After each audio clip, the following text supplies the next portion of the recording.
Good morning, good afternoon, good evening, because I don't know at what time of day you'll be listening to this. Time passes. But what makes sense of human lives stays the same. And I want to read you a short story by the great Palestinian writer Ghassan Kanafani. He's a writer I admire very much. And in the last book I've written, not yet published, it's dedicated to his memory. He was assassinated in 1972 by the Mossad, the Israeli secret police. He was 36 years old. The story I want to read you, he wrote in 1955. That's to say, 7 years after the Nakba, the great expulsion of the Palestinian people from their lands.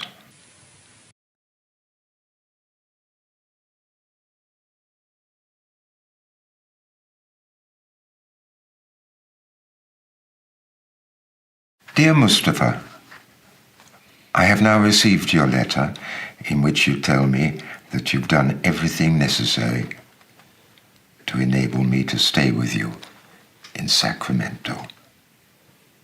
I've also received news that I have been accepted in the Department of Civil Engineering in the University of California. I must thank you for everything, my friend. But it will strike you as rather odd when I proclaim this news to you. But make no doubt about it. I feel no hesitation at all. In fact, I'm pretty positive that I have never seen things so clearly as I do now. No, my friend, I've changed my mind. I won't follow you to the land where there is greenery, water, and lovely faces, as you wrote in your last letter. No. I'll stay here, and I won't ever leave. I'm really upset that our lives won't continue to follow the same course, Mustafa.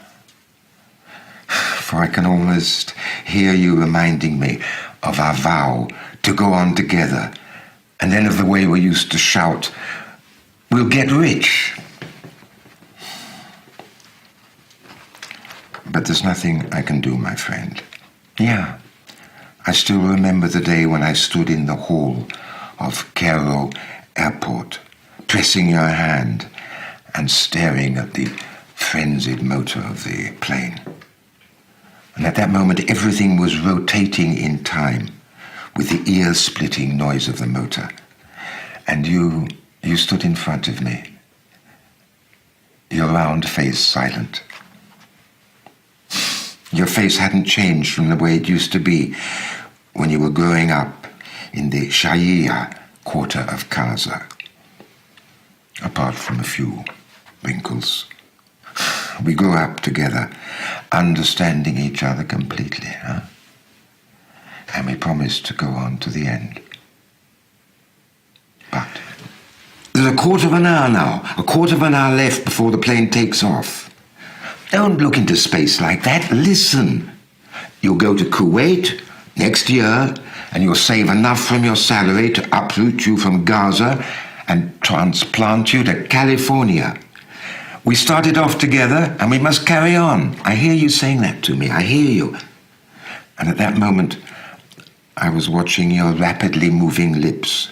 Yet in an obscure way, I felt that you were not completely happy with your flight. You couldn't give 3 good reasons for it. The Ministry of Education in Kuwait had given you a contract, though it hadn't given me one. Later, in the trough of misery where I existed, you sent me small sums of money. And you knew my family's circumstances. You knew them in and out. You knew that my meager salary in the UNRWA school was inadequate to support my mother, my brother's widow, and her 4 children. Listen carefully. Write to me every day, every hour, every minute. Look, the plane's just leaving. Goodbye. Or rather, till we meet again. Later, the Ministry of Education in Kuwait gave me a contract.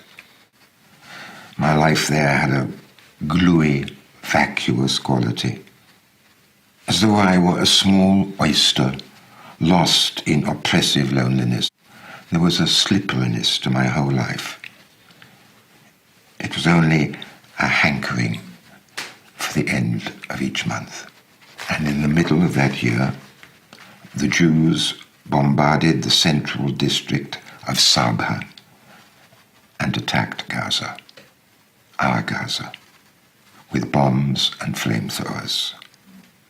I was going to leave this Gaza, leave it behind me, and go to California, where I would live for myself, my own self, which had suffered for so long.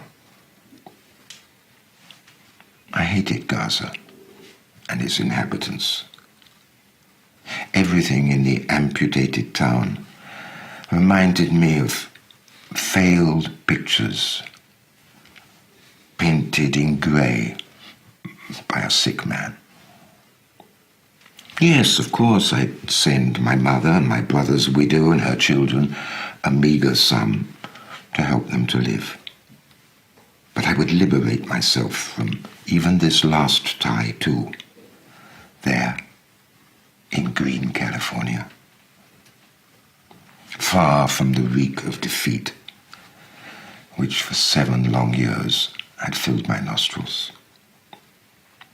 You know these feelings because you've really experienced them.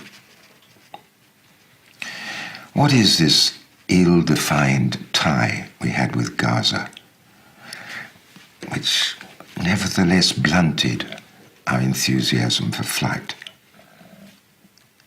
Why didn't we analyze the matter in such a way as to see its clear meaning? When I went on holiday in June and assembled all my possessions, longing for the sweet departure, the start towards those little things which give life a nice, bright meaning, I found Gaza, just as I had known it, was more cramped than the mind of a sleeper in the throes of a fearful nightmare. With its narrow streets, which had their bulging balconies, this Gaza. Yet what are the obscure causes that draw a man to his family, his house, his memories, like a spring draws a small flock of mountain goats? I don't know. All I know is that I went to my mother's house that morning. And when I arrived, my late brother's wife met me and asked me, she was weeping, if I would do as her wounded daughter Nadia, now in Gaza hospital, wished me to do, and visit her that evening. Mustafa, do you know Nadia? My brother's beautiful 13-year-old daughter. That evening, I bought a pound of apples and set out for the hospital to visit Nadia. I knew that there was something about it that my mother and my sister-in-law were hiding from me. I loved Nadia. I loved her from habit, the same habit that made me love all that generation, which had been so brought up on defeat and displacement that it had come to think that a happy life was a kind of social deviation. I entered the white room, very calm. Ill children have something of saintliness. And how much more so if the child is ill as a result of cruel, painful wounds. Nadia was lying on her bed, her back propped up on a pillow, over which her hair was spread like a thick pelt. There was a profound silence in her wide eyes, and a tear always shining in the depths of her black pupils. Her face was calm and still, but eloquent, as the face of a tortured prophet might be. And Nadia was still a child, but she seemed more than a child, much more, and older than a child, much older. Nadia? I've no idea whether I was the one who said it, or whether it was someone else behind me, but she raised her eyes to me, and I felt them dissolve me like a piece of sugar that has fallen into a hot cup of tea. And together with her slight smile, I heard her voice. Uncle, have you just come from Kuwait? Then her voice broke in her throat, and she raised herself with the help of her hands and stretched out her neck towards me.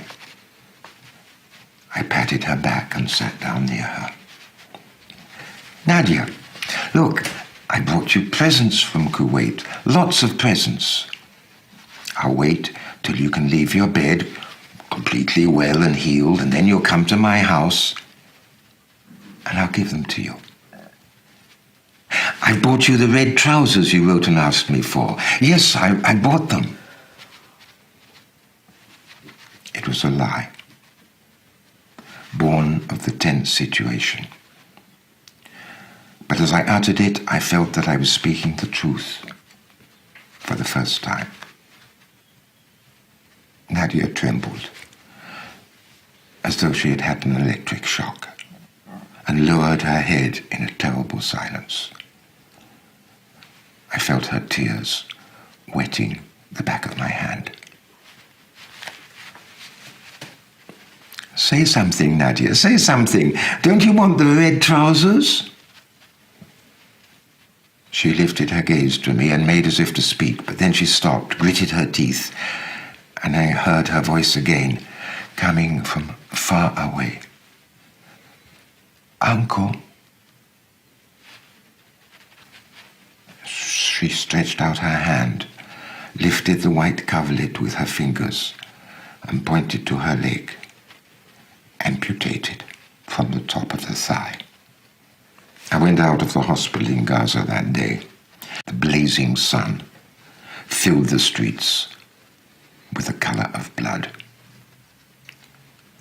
And Gaza was brand new, Mustafa. You and I never saw it like this.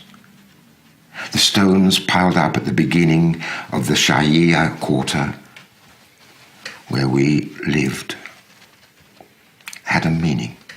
This Gaza in which we had lived, and with whose good people we had spent 7 years of defeat, was something new.